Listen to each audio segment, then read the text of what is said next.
तो P3 हमारा यहाँ पे कंप्लीट हो गया था। अब हमें P4 लेना है। P4 लेना है, अराइवल टाइम क्या है इसका 36 और दिस इज़ 36। तो अब हमारा जो P4 है वो आएगा, P4 आएगा Q1 में और P4 Q1 में। अब देखिए Q1 का टाइम स्लाइस कितना है 8 मिली सेकेंड्स। तो जो 8 मिली सेकेंड्स टाइम स्लाइस है उसके अकॉर्डिंग हम कंप्लीट करेंगे और 8 मिली सेकेंड्स कम्प्लीट करने के बाद यहाँ आ जाएगा 44।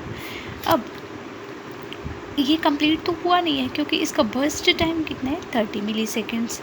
तो और यहाँ पे तो 80 मिली सेकेंड्स है। तो जब ये वाली प्रोसेस जो है हमारी Q2 में जाएगी तो हमें पता है कि Q2 में तो हमने क्या P2 पेंडिंग छोड़ रखी है। देखिए यहाँ पर इसने सिर्फ 4 मिली सेकेंड्स सॉरी यहाँ 4 मिली सेकेंड्स यूज़ करे थे P2 के।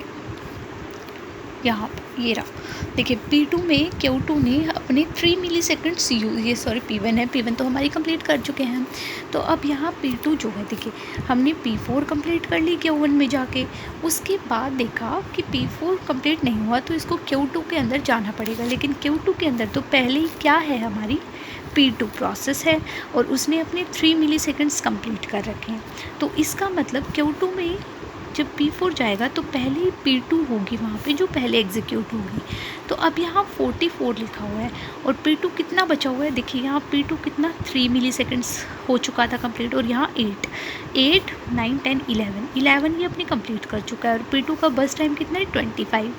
तो कितने रह गए 25 माइनस 11 4 इन 1 14 मिली सेकेंड्स अभी इसके रहते हैं कंप्लीट करने। ठीक है, 14 मिली सेकेंड्स अगर कंप्लीट करें तो इसको 14 ऐड कर दो इसमें, क्योंकि Q2 का तो टाइम स्लाइस कितना है 16 और हमें चाहिए सिर्फ 14। तो P2 कंप्लीट हो जाएगा, यहाँ पे 58 आ जाएगा। उसके बाद P4, क्योंकि P3 तो यहाँ कंप्लीट हो चुका है, हमने लिखा हुआ है P3 कंप्लीट, P1 कंप्लीट। अब P2 के बाद P4 आना था Q2 में, तो यहाँ P4 आ जाएगा Q2 के अंदर। और P4 के कितने रहते हैं, P4 के हमने यहाँ कितने कंप्लीट कर लिए थे 36 और 48 Q1 में 8 मिली सेकेंड्स कम्प्लीट कर लिए थे, लेकिन ये कंप्लीट हुआ नहीं था। तो अब 8 मिली सेकेंड्स हमने लिए थे Q1 में। अब यहाँ Q2 में मैक्सिमम टाइम स्लाइस है 16 मिली सेकेंड्स। तो जब हम इसमें 16 ऐड करेंगे तो यहाँ पर 74 आता है। लेकिन जब हमने यहाँ 16 मिली सेकेंड्स कम्प्लीट कर लिए इसके, तो भी ये क्या नहीं हो रहा है, कंप्लीट नहीं हो रहा है यहाँ पे 16 मिली सेकेंड्स में कितना पेंडिंग है। अब हमें ये देखने की ज़रूरत नहीं कि ये कितना पेंडिंग, क्योंकि ये Q2 में कंप्लीट एग्जीक्यूट हो चुका है। तो अब ये Q3 में जाएगा और Q3 में क्या होता है फर्स्ट कम फर्स्ट सर्व। तो सबसे पहले यहाँ P4 गई थी, मतलब P4 जाएगी Q3 में। Q3 में क्या है फर्स्ट कम फर्स्ट सर्व।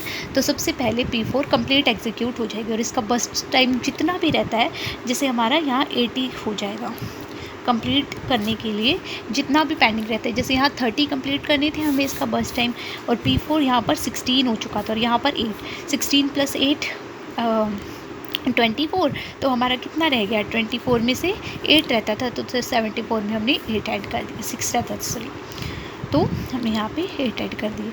तो ये हमारी